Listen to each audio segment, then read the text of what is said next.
Bismillah ar-Rahman ar-Rahim. In the name of Allah, most gracious, most merciful. We were talking about the philosophy of hijab or covering in Islam. And we said that from different aspects the matter can be discussed, and we can examine the issue from different aspects.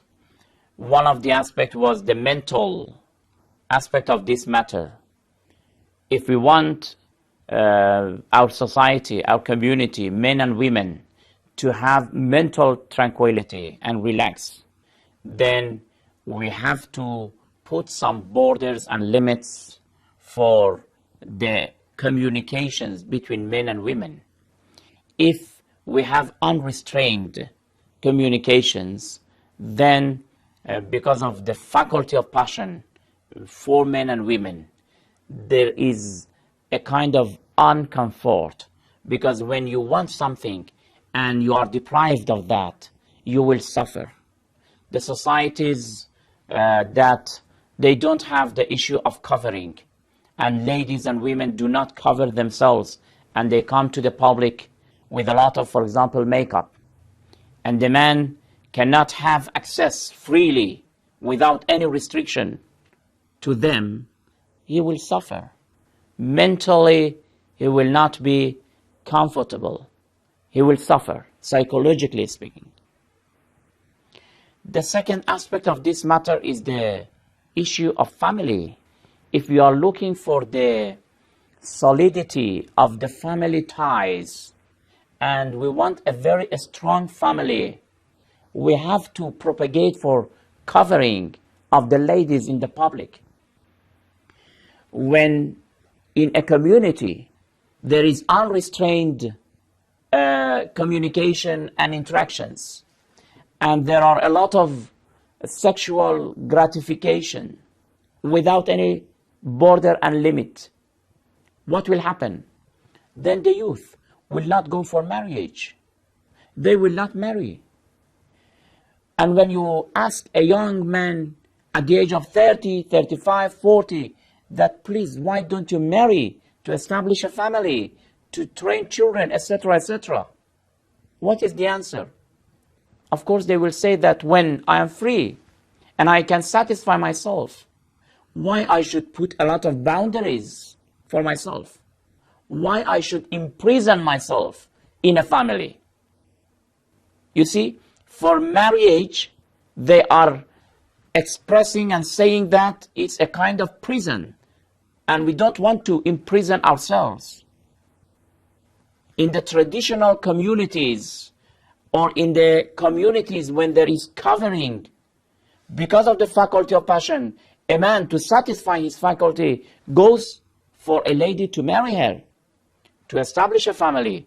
But when he sees in community that he is free to have a lot of sexual pleasures and enjoyments freely, then he doesn't see any need for forming a family, for marriage. Little by little, the foundations of the family will be loosened, and you will not have a very solid family ties. From this aspect also, the matter must be looked at and must be considered. Thirdly, from the social aspect, we look at the matter. If we want a very strong society and community, if we want the solidity in the community and stability, what should we do?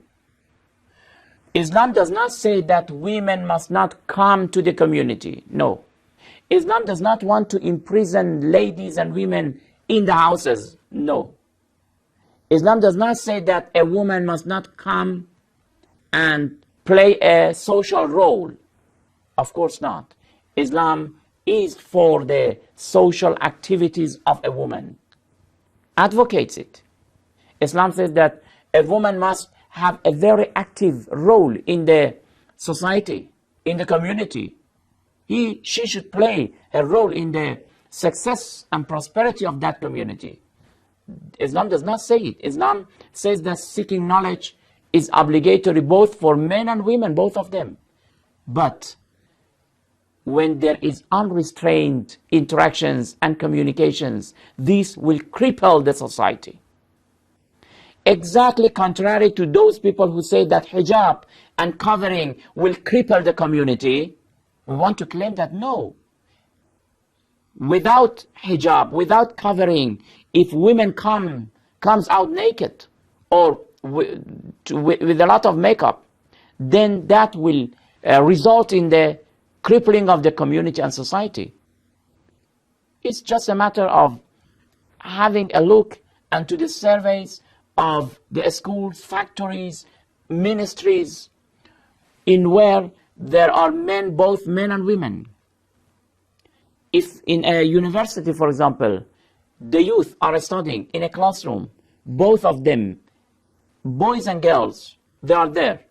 If the girls with a lot of makeup or showing, because this is the nature of a lady, to show her up, because she likes to hunt the heart of a boy, and the man is trying to hunt the body of the girl. In that classroom, I want to ask that, is there any tranquility and comfort? Is there any concentration for studying? The boy will not have concentration on studying. If we want our boys and girls to be successful in their studies, to move up the ladder of progress, then we have to put borders and limits between these unrestrained interactions and communications. Islam does not say that women must be imprisoned in the houses, but when they come to the public, they mustn't arouse and incite the sexual faculty of men. Islam says that let's restrict these sexual gratifications within the family, for a man and his wife, for a wife and her husband. We mustn't bring it into the public. This is what Islam is trying to convince the people, that let's have these sexual relations and gratifications and enjoyments within the family, not outside the family. We mustn't bring it to the public. We will continue with also another aspect of this matter, and that is the dignity and the honor of the women themselves. We will talk about it in next program. Until then, thank you very much. Wassalamu alaikum wa rahmatullahi wa barakatuh.